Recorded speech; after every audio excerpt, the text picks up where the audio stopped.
नमस्कार, प्रणाम, आदाब, सत श्री अकाल। कैसे हैं भी आप सभी? उम्मीद है सभी ठीक होंगे और मेरी वॉइस सभी तक आ रही होगी। भैया सामने आपको देखने को मिल रहा है नोटिस। हालांकि इसको नोटिस को आए हुए 2-3 दिन हो गए हैं, लेकिन समय ना मिलने के कारण मैं इसको आप लोगों तक नहीं पहुंचा पाया था। हालांकि टेलीग्राम्स के माध्यम से आप लोगों को ये सारी चीज़ें पता लग गई होंगी। बीपीएससी यानी कि बिहार पब्लिक सर्विस कमीशन की ओर से ये बहुत ही अच्छी वैकेंसी आ रही है, खेल अधिकारी यानी कि डायरेक्टली डिस्ट्रिक्ट स्पोर्ट्स ऑफिसर की। अब मैं आपको एक चीज़ बता दूं, ये जितनी भी बीपीएससी हो गया, जो आपका पीएससी लेवल की भर्तियां होती हैं, इनमें बहुत ही बेहतरीन चीज़ एक होती है कि डॉक्यूमेंट वेरिफिकेशन एक तो आपका ज़बरदस्त होता है, उसके साथ साथ में यहाँ पर इंटरव्यू भी जो कि होता है। अब ये दोनों ही चरणों से मैं गुजर चुका हूँ। मैं बिहार में नहीं गुजरा हूँ, लेकिन मैं हरियाणा पब्लिक सर्विस कमीशन की ओर से गुजर चुका हूँ इन चरणों से। तो आपको ये चीज़ बता सकता हूँ कि आपको किस तरीके से ये चीज़ मदद करेंगे और किन किन बातों का आप ध्यान रखना। सबसे पहली चीज़ तो जो मेन बात इसमें नहीं लिखी हुई, मैं पहले ही बताता हूँ, अपने डॉक्यूमेंट्स जो भी हैं जो इसमें मांगे गए हैं वो अभी से तैयार कर लेना। सबसे ज़्यादा दिक्कत आपको फिर बाद में डॉक्यूमेंट्स में ही आने वाली है। क्लियर? अब मैं बात कर लेता हूँ आपके कुल पद हैं, क्या चीज़ है, क्या है भाई। बिहार लोक सेवा आयोग यानी कि बीपीएससी की ओर से जिला खेल अधिकारी या पदाधिकारी, जिसे हम डिस्ट्रिक्ट स्पोर्ट्स ऑफिसर कहते हैं, या सहायक निदेशक मान लो, या खेल सहायक निदेशक मान लो, जो कि आपका यूं लगा लीजिए कि एक ऐसी भर्ती है जिसमें स्पोर्ट्स ऑफिसर को हम मानते हैं कि डिस्ट्रिक्ट स्पोर्ट्स ऑफिसर या ऑफिसर। इसमें कितने टोटल कुल पद हमारे 33 आने वाले हैं। ठीक है, 33 है, जिसमें आपको 13 जनरल की कैटेगरी देखने को मिल रही है और बाकी आप देख लेना किस किस कैटेगरी में कितनी है वैकेंसी। सीधी सीधी मेन मुद्दों पे बात करूंगा ताकि आपका टाइम कम लगे और आपको चीज़ें ज़्यादा पता लगे। ठीक है, उसी के साथ साथ में अगर हम बात करें, हाँ, तो यहाँ पर आपको देखने को मिल रही है सामान्य प्रशासन विभाग बिहार के जो हैं उनके, वैसे स्वतंत्रता सेनानियों जिन्हें केंद्र द्वारा पेंशन स्वीकृत है, उनके पोते पोती नाती और नातिनी के लिए आरक्षित कुल पद रखे गए हैं, उनकी संख्या 1 है। तो अगर कोई इस तरीके का है तो वो भी अलग से उनको वैकेंसी दी गई है। ठीक है, दृष्टि बाधित को एक वैकेंसी अलग से दी गई है। चलिए अब बात कर लेते हैं इसमें कौन कौन अप्लाई कर सकता है। मेनली सबसे मेन तो यही चीज है। क्या क्या है? सबसे मेन चीज है बेटा, आपके पास में होना चाहिए, वो होना चाहिए NIS, ये बोलते हैं ना, इसका फुल फॉर्म है NSNIS, Netaji Subhash national Institute of sports, Patiala की ओर से आपके पास में होना चाहिए डिप्लोमा। ठीक है, ये होना ही चाहिए। तो ये डिप्लोमा होना चाहिए, प्लस में आपके पास में क्या होनी चाहिए, अब देख लीजिए, ग्रेजुएशन होनी चाहिए। एक तो आपकी ग्रेजुएशन हो किसी भी यूनिवर्सिटी से चल जाएगा, प्लस डिप्लोमा होना चाहिए, ये होनी चाहिए। ठीक है, अब उसी के साथ साथ में सर मेरे पास में NIS से नहीं है, मेरे पास में कुछ और है, तो अल्टीमेटली आपका क्या है, ग्रेजुएट डिग्री चाहिए, PGDSC चाहिए। PGDSC क्या होता है सर? अब PGDSC कौन बता पाएगा? जो स्पोर्ट्स का है वही बता पाएगा। Post graduation diploma in sports coaching को बोलते हैं PGDSC। यानी कि ग्रेजुएशन के बाद, जब आपने 3 साल की ग्रेजुएशन कर ली, उसके बाद में DSC यानी कि diploma in sports coaching, PGDSC, post graduation diploma in sports coaching. तो ये हो आपके पास में। अब वो आप चाहे NSNIS से करके आए हो डिप्लोमा, या यहाँ पर एक स्पेशल दे रखा है हमारा प्यारा इंस्टीट्यूट लक्ष्मीबाई राष्ट्रीय शारीरिक शिक्षा संस्थान ग्वालियर, ठीक है, यहां से हो, या सेंट्रल यूनिवर्सिटी, ठीक है, केंद्र खेल विश्वविद्यालय हो कहीं से भी, या फिर हमारा विश्वविद्यालय के द्वारा किसी भी तरीके से UGC के द्वारा, आयोग के द्वारा, किसी भी यूनिवर्सिटी से हो, या बिहार खेल विश्वविद्यालय द्वारा हो, या लिखा हुआ मान्यता प्राप्त होना चाहिए, बिहार खेल विश्वविद्यालय द्वारा मान्यता प्राप्त, या फिर UGC द्वारा मान्यता प्राप्त किसी भी खेल के कोचिंग में आपने डिप्लोमा किया हो, PGDSC। तो PGDSC जहां से आपका वैलिड माना जाए, कहां से उसको वैलिड कौन मानेंगे, UGC और बिहार खेल विश्वविद्यालय। तो पाठ्यक्रम यहां से होना चाहिए। अल्टीमेटली क्या होना चाहिए, ग्रेजुएशन प्लस PGDSC। तो ये दोनों चीजें अल्टीमेटम है, जिनके पास ये है वो तो कर सकते हैं। तो candidate should have pass diploma in sports coaching in the relevant sports from the national sports institute run by Netaji Subhash national sports institute, run by the Netaji Subhash national Institute of sports, जो कि आपका NSNI पटियाला की बात कर रहा। तो क्या होना चाहिए, PGDSC होना चाहिए, या कोर्स आपका Lakshmibai National Institute of Physical Education Gwalior द्वारा, या फिर सेंट्रल स्पोर्ट्स यूनिवर्सिटी द्वारा, या फिर एनी अदर स्पोर्ट्स यूनिवर्सिटी जो कि रिकॉग्नाइज UGC करती हो, या बिहार स्पोर्ट्स। तो UGC अप्रूव्ड होनी चाहिए आपकी, जिससे भी आपने PGDSC किया है, ठीक है। तो कहीं से भी कर सकते हैं, अल्टीमेटली ये है, मेन प्रेफरेंस इनको दे रखी है। और उसके बाद में लिख रखा है शुड हैव रिप्रेजेंट कंट्री। अब देखो स्टेट इन नेशनल्स, तो जाहिर सी बात है जो NIS करके आएगा उसके पास कुछ ना कुछ तो होगा, तो ये फुलफिल हो आपके पास में। तो उसके साथ साथ में क्या होना चाहिए, should have participated at least twice in all India inter university, यानी कि 2 बार आपने ऑल इंडिया में पार्टिसिपेट किया हो, या फिर जूनियर चैंपियनशिप में 2 बार पार्टिसिपेट किया हो, और या फिर आपका 3 टाइम इंटर सर्विस कंपटीशन हो, या ऑल इंडिया पुलिस गेम्स में हो, या इंटर रेलवे कंपटीशन हो, ये भी होना चाहिए, ठीक है, ये भी होना चाहिए। अब ये होगा किन के पास, जिन्होंने NSNIS या LNIP से किया हो, क्योंकि वो पहले ही ये मांगते हैं, DSC करने के लिए ये मांगते हैं, तो ये होना ही चाहिए, इसीलिए तो मेन चीज है, ठीक है। ये चीज होनी चाहिए। उम्र सीमा दे रखी है, न्यूनतम 21 साल हो और अधिकतम कितनी साल हो,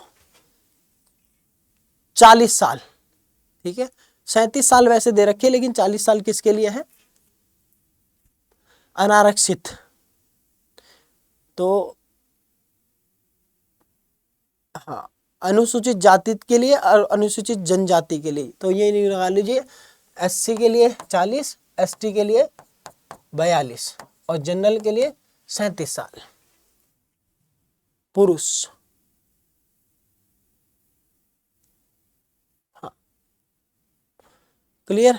अब नेक्स्ट बाकी आपको छूट दी जाएगी, वो आप इसमें देख सकते हैं। अब देखो इसमें पेपर की बात कर लेते, पेपर क्या क्या होगा। देखो सीधी सी बात है, आपके 2 पेपर होने मेनली, लेकिन उसमें से एक पेपर आपका अलग से क्या हो रहा है, हिंदी भाषा, जिसमें क्वालिफाइंग नेचर का है, 30% तो लेके ही आने हैं, 100 अंक का होगा, 100 में से आपको 30 तो लेके ही आने पड़ेंगे, हिंदी का क्वालिफाइंग होगा ये, ठीक है, समझ में आ गया। सिर्फ क्वालिफाइंग होगा, इसका कोई भी मार्क्स जुड़ेगा नहीं। अल्टीमेटली हमारे पास में ये होने वाले हैं प्रथम पेपर, पेपर 1 और पेपर 2, पेपर 1 पेपर 2, ये 2 होने वाले हैं। अल्टीमेटली ये दोनों क्या होंगे वो भी बताऊंगा। जिसकी खेल उपलब्धि है उसके लिए 50 नंबर अलग से। खेल उपलब्धि क्या है भाई, मान लो कोई ओलंपिक खेल रहा है तो उसको ज़्यादा मिलेंगे, कोई मान लो इंटरनेशनल खेल रहा है और कोई सा एशियन गेम्स खेल रहा है, फिर कॉमनवेल्थ खेल रहा है, कोई नेशनल में मेडलिस्ट है, किसी का गोल्ड है, किसी का सिल्वर है, तो उस हिसाब से सेट कर रखे, आगे ये बता रखे, तुम अपना देख लेना तुम्हारे कितने नंबर बन रहे हैं। फिर उसके बाद में क्या होगा भैया, स्नातकोत्तर खेल संबंधित प्रोफेशनल कोर्सेज अगर कोई कर रखा है उसके 35 मार्क्स अलग से जुड़ेंगे। मान लो कोई अलग कोर्स कर रखा है, वो भी बताऊंगा कौन से। और साक्षात्कार यानी कि इंटरव्यू के 15 नंबर है, केवल इंटरव्यू के 15 नंबर है। अल्टीमेटली सारा खेल ही इस चीज का है, रिटर्न का। रिटर्न जिसने कर लिया 15 नंबर क्या है यार, कुछ नहीं है। टोटल 300 नंबर का पेपर होने वाला है। 2 तो हो गए 200 नंबर, ये 50 35 15 ये हो गया पूरा टोटल। तो अल्टीमेटली आपको ये देखने को मिला 30 नंबर तो इसमें क्वालिफाई वाले ले लेने चाहिए, ये आगे जुड़ेंगे नहीं। 200 नंबर का पेपर हो गया और बाकी आपके एक्स्ट्रा 100 नंबर इसमें अलग अलग हो गए। इंटरव्यू के 15 नंबर, 35 आपके 50 मेडल के और 35 आपके देखने को मिलेंगे अलग अलग कोर्स आपने कर रखे हो। अब बाकी भी चीजें दे रखी हैं यहाँ पर अलग से दे रखी हैं और भी चीजें कि कितने कितने आपके % छूट भी है। अब यहाँ पर देखो कितने घंटे का पेपर होगा, 3 घंटे का पेपर होगा आपका पहला, ठीक है। हिंदी वाला जो क्वालिफाइंग का नेचर है उसमें क्या क्या है, देखो निबंध आएगा, व्याकरण आएगी 30 नंबर का निबंध, 30 नंबर की व्याकरण। उसके बाद में वाक्य विन्यास आएगा 25 नंबर का, और उसी के साथ साथ में संक्षेपण आएगा आपका 15 नंबर का। तो टोटल 100 नंबर का देखो ये टॉपिक है, निबंध हो गया, व्याकरण हो गया, विनयक हो गया और संक्षेपण हो गया। ये है आपके टोटल के टोटल जो चार टॉपिक है मेनली, तो ये 4 टॉपिक अच्छे से पढ़ लेना इनको। उसके बाद में आपका इन 3 घंटे का दिया जाएगा, उसके साथ साथ में यहाँ पर आपको ऑब्जेक्टिव टाइप क्वेश्चन देखने को मिलेगा, ठीक है। और उसके बाद में आएगा आपका रिटन, प्रश्न 1 भाग 1 भाग 2, इसमें आपको खेलों से संबंधित क्वेश्चन देखने को मिल रहे हैं। अब उसमें क्या क्या है उसके बारे में भी बात करेंगे। मेनली ये 2-2 घंटे के आपको दोनों देखने को मिल रहे हैं, इनका क्या सिलेबस है वो भी बताऊंगा। सो अल्टीमेटली ये रहा आपका स्पोर्ट्स अचीवमेंट का। देखो मैंने कहा था ओलंपिक में अगर किसी के पास गोल्ड मेडल है वो स्पोर्ट्स ऑफिसर बनेगा, ओलंपिक में गोल्ड मेडल डीएसपी ना बनेगा सीधा। चलो, लेकिन वो भी है भाई, दे रखा है उन्होंने तो भाई क्या हो किसी का, तो ऐसे ऐसे बांट रखी मार्किंग, आप अपने हिसाब से देख लेना आपके कितने नंबर बन रहे हैं, ठीक है। ये तो सिंपल, बहुत सिंपल प्रोसेस है। सबसे पहले आप यही देख रहे होंगे मेरा यहाँ बढ़ रहा होगा, देख कहीं देखिए भाई मेरा ऑल इंडिया में कितने बढ़ रहे हैं, जोड़ लिए होंगे आपने यहाँ पे, अगर किसी का नेशनल गेम्स में मेडल है जोड़ तो लिए ही होंगे, तो कोई दिक्कत नहीं है। सबसे पहले हम लोग यही जोड़ते हैं, स्पोर्ट्स वाले हैं ना हम।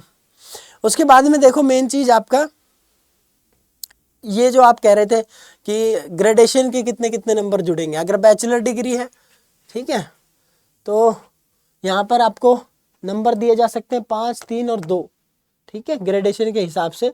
उसके बाद में diploma in sports coaching NSNIS से है, तो उसमें कितने नंबर है उसके हिसाब से आपको परसेंटेज के हिसाब से दिए जाएंगे। और मास्टर डिग्री के भी आपको नंबर मिल रहे हैं, तो जिसने मास्टर डिग्री कर रखी है स्पोर्ट्स कोचिंग में, ठीक है, master degree in sports coaching MSc कर रखी है, ओके, MDSC, तो उसको मिल सकते हैं आपके 10 के 10 नंबर।